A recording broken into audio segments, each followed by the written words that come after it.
Hey magical folks, welcome or welcome back. Today I'm going to share with you a home blessing spell that I created for our new home here in the Pacific Northwest. This is just an example and a demonstration of something that you could do, so feel free to modify it and change it, especially if there is a specific ingredient or material that you don't necessarily have readily available to you.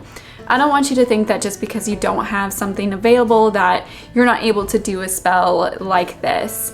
There are definitely some opportunities to get creative and look around your home and see what you can use. The great thing about spells is that you can modify it to fit into your needs.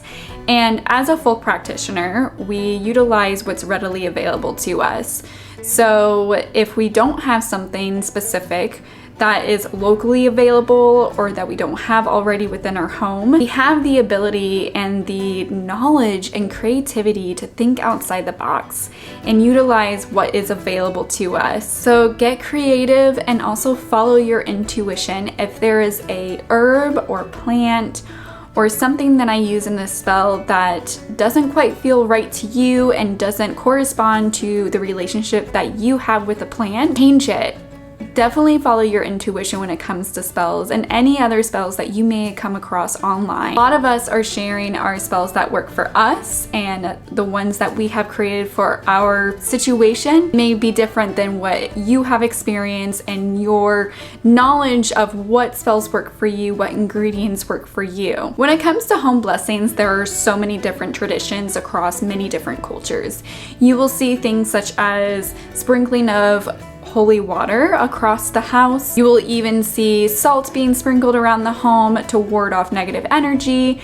And you will also see people gifting others like bread, such as in Scottish folk traditions, which is something I discussed in my previous video of connecting with the house spirit. In my practice, I love learning about the folk traditions of my ancestors from Scotland and England. There are so many different traditions when it comes to home blessings, and one in particular that I found really interesting was how important the symbolism of the frog is. The frog is held in high regards, specifically in Scotland, because it is a creature of both land and water. To bring forth home blessings and good fortune, it was believed to walk through the home with a frog and to release it outside. As a modified tradition, you may consider getting a ceramic frog to represent good luck and good fortune and store it within your home or within your garden. You may also ask for things that have frogs on them, like frog towels or tea cloths. By researching the traditions of our ancestors, we can gain inspiration of new traditions that we want to do and to pass down to our families. This spell I crafted together, I gathered materials that were readily available to me and something that I can continue on as a new home tradition. For this spell, I used a ceramic house that I bought a few years ago as a winter decoration.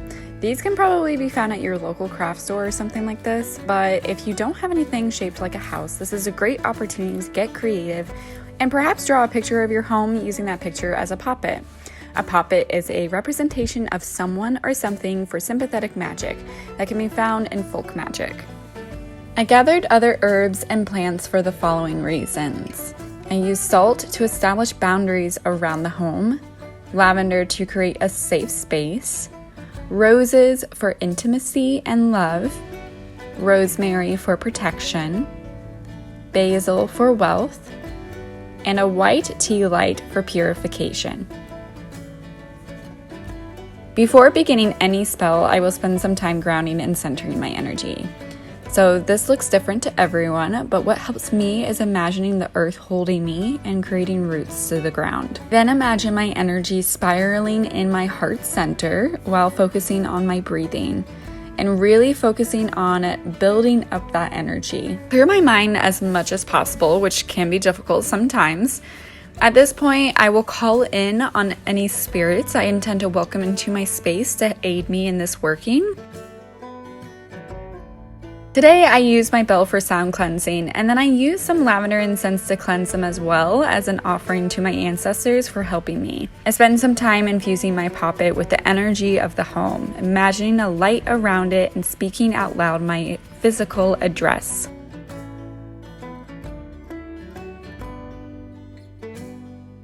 I then sprinkle the salt around, and it might be helpful to use a plate for this spell. As I sprinkle the salt, I say, "O salt, I ask of you to establish boundaries around the home." Then I add the rose, again dried or fresh, and state, "O rose, I ask of you to bring our family together in love."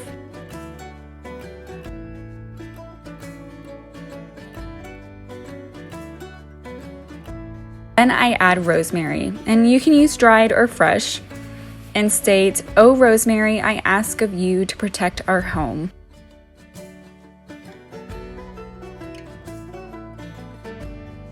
Then I add lavender and state, "O lavender, I ask of you to create a safe space." Then I add basil and state, "O basil, I ask of you to bring forth prosperity and wealth."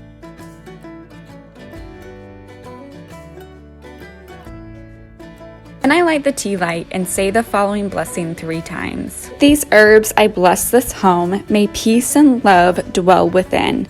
Protect our love and those who enter, friend, family, or kin.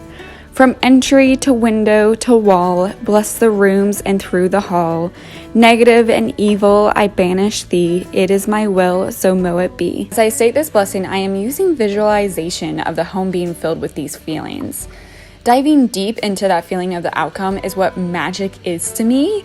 When you can have that safety, love, protection surrounding your body and transferring that energy over to the poppet of your home and imagining it to be filled with these feelings and emotions. I then set the entire spell into the center of my home, which is near the fireplace on the coffee table.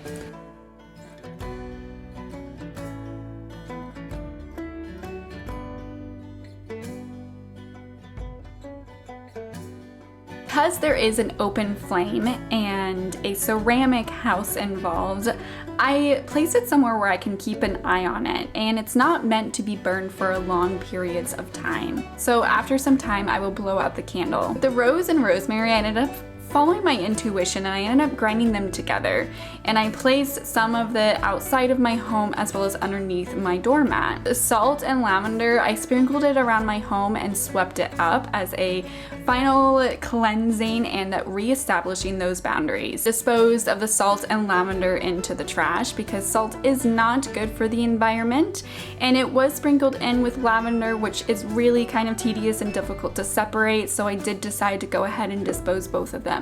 I do keep the ceramic house in the living room as a representation of our house and to also use in any future home blessing workings. For the most part, without giving away too much of my personal home blessing spell, because I do think that there is value in keeping the more personal elements of a spell private for you.